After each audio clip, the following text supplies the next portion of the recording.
Энэ хэмжээний гол Монгол үйлдвэрлэхгүй. Тэгээд энэ форс гэдэг нэг юм үдээсэн төмөр бай.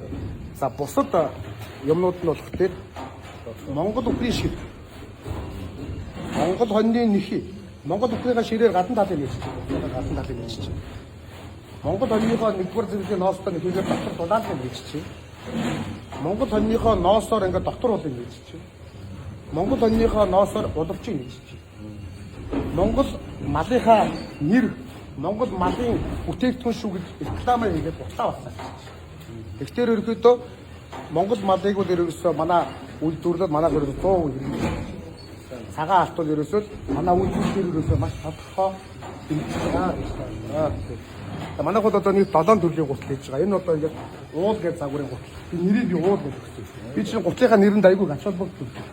За уул гэж ямар өчтэй байдаг гэхээр уулын гутал өдөр тутамдаа өмсөж байгаа. Тэгэхээр худалдаанд гараагүй 11 сарын 20-нд гарна. Мас үйлдвэрлэлөө гоё ороод хэлж байгаа.